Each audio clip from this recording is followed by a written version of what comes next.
أهلا وسهلا بكم في حلقة جديدة من أسرار شرق أوسطية.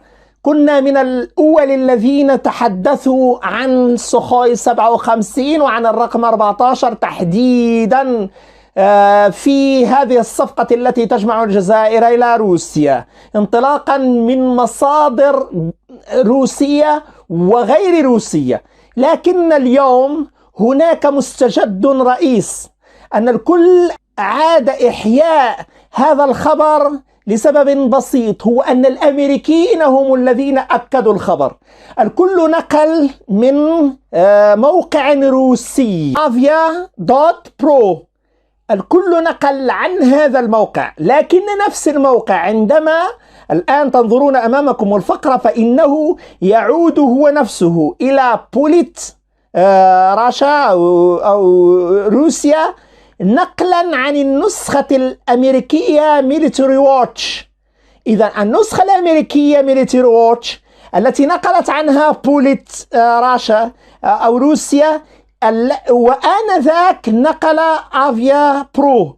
يعني هذا هو النقل، هذا هو سلسلة النقل إلى المصدر. المصدر هو ميليتري ووتش النسخة الأمريكية، والأمريكيون هم الذين أكدوا أخيرا على هذا الاتفاق، وليس الأمر متعلقا بالروس كما يعتقد الجميع.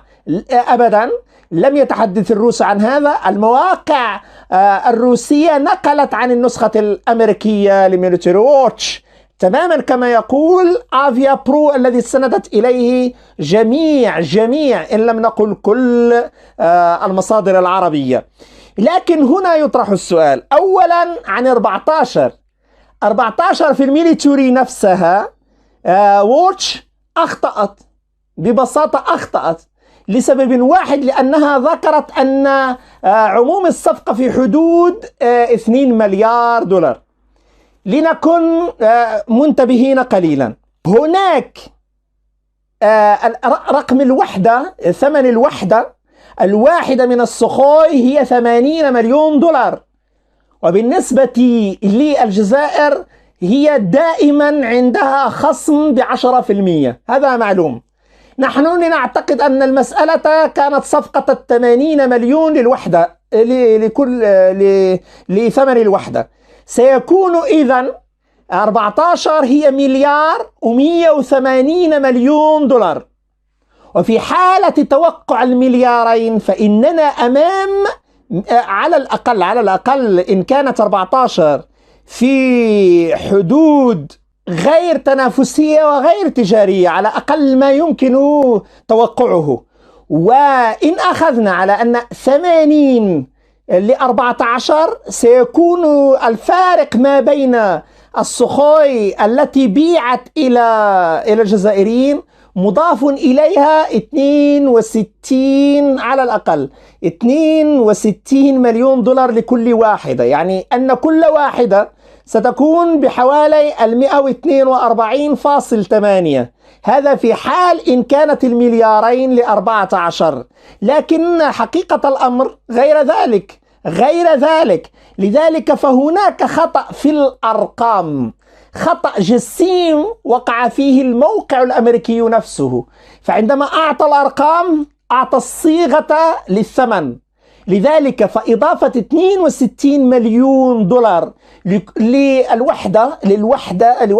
للطائرة الواحدة وهي أصلا تساوي 80 مليون دولار، فإن الأرقام هنا تختلط بشكل كبير وتصبح غامضة للغاية. أين وقع الخطأ؟ لأن عندما نقل من أسرار شرق أوسطية، عندما نقل الرقم من أسرار شرق أوسطية لم ينتبهوا إلى شيء واحد، هو الإضافات التي كانت والتي أوضحناها في حينه.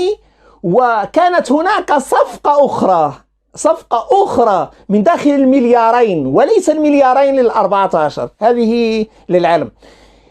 ثانيا أنا بالنسبة للخصم تجاوز فيه، وأنا أؤكد هذه المعلومة، تجاوز فيه الروس لأول بلد أفريقي وعربي لديه هذه التقنية ب15%.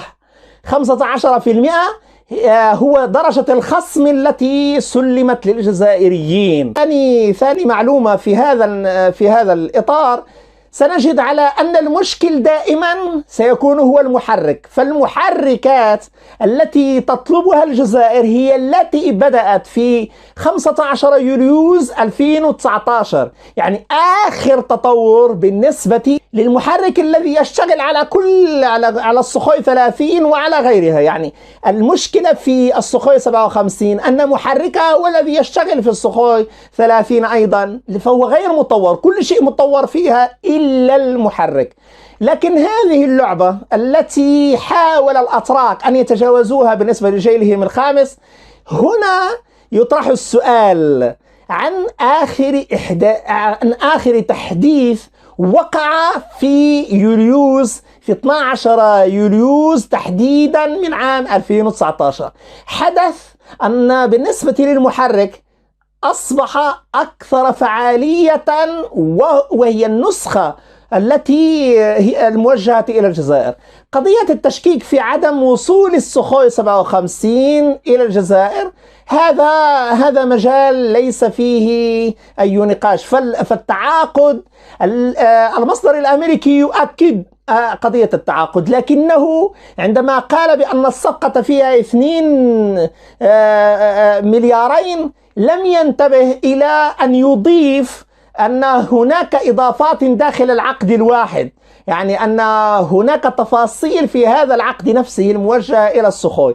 فهو حسب حاجيات الجزائر للجيل الخامس في انتظار السادس. هناك تفكير في الجيل السادس أيضا، وهذا هو العنوان الذي كان في الاتفاقية، البروتوكول تحديدا، ليس اتفاقية حتى نكون دقيقين جدا. إذا السخوي 57 هي 14 منها، أي أننا أمام السرب كامل سيتجه إلى الجزائر. أصلا الآن في 11، لأن السلسلة أكملت على 17، أخذ منها الجيش الروسي حوالي 5، وهناك لا زال إلى الآن لا زال الجيش الروسي يطلب هذا الطراز. لذلك فهناك 11، واحتمال أن تكون 12 بمثابة السرب لتنتقل إلى الجزائر، هذا واضح جدا.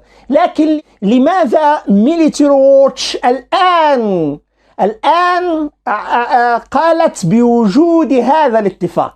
لأنه بعد تأكيد الاتفاق الآن في الكرملين وقع على الاتفاق، ولا وقع على اتفاقية التسليم، على بروتوكول التسليم. هنا الأمريكي لا يهتمون أبدا للتوقيعات من أجل أخذ صناعة هي لا زال في إطار التطوير إلى آخره. لكن عندما تقترب الصفقة من الإنجاز وتحقق أن تكون 57 في الجزائر، هنا الأمريكيون ظهروا وأعلنوا أن وزير الدفاع الجزائري، وهذه لأهداف سياسية. لماذا قيل تحديدا وزير الدفاع الجزائري وهو معلوم أنه هو الرئيس تبون؟ فلماذا ذكر وزير الدفاع الجزائري؟ لسبب بسيط جدا، هو أن الاتفاقية، أن هناك اتفاقية داخل الأجهزة من أجل تولية الجنرال شنقريحة وزارة الدفاع. هذا مؤكد منه مستقبلا نتيجة التطورات الأخيرة، فستحول وزارة الدفاع، وأن يكون وزير الدفاع نفسه هو رئيس الأركان، رغم أنه لا زال بالنيابة. على كل حال، هل هو بالنيابة؟ هل هو الآن رئيس أركان؟ هذا كلام يخص الجزائريين. الذي يهمني هو علاقة الدول بالعالم العربي، وليس علاقة الدول العربية بالعربية. أنا المهم عندي في كل أسرار الشرق الأوسطية هي السياسة الغربية والشرقية الروسية وغيرها والصينية في علاقتها بالعالم العربي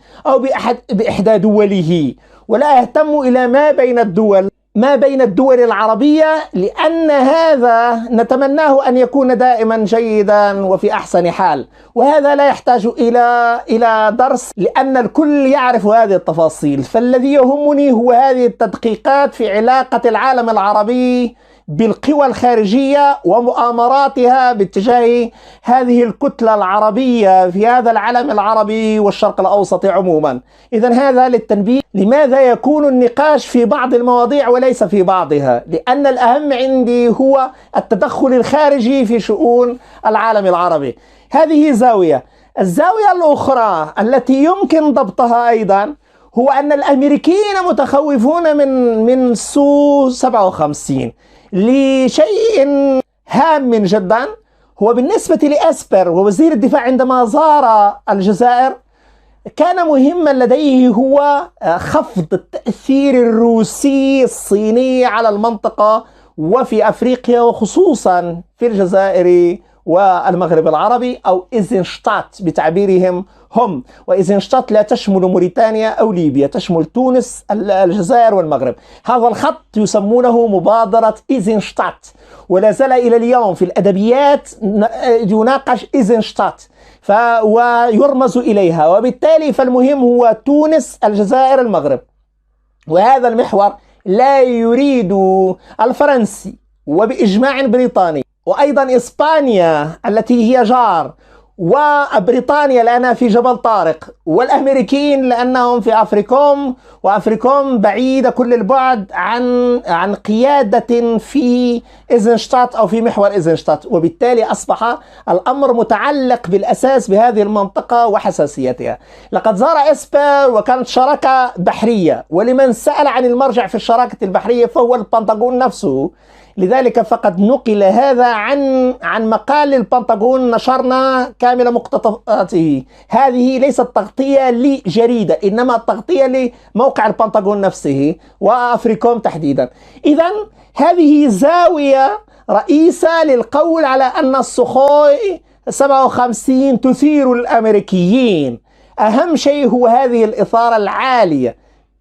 كان إسبر هناك بعد أن كان مسؤول روسي قد زار الجزائر واتفق على السخوي في التوقيت الذي ستصل إليه.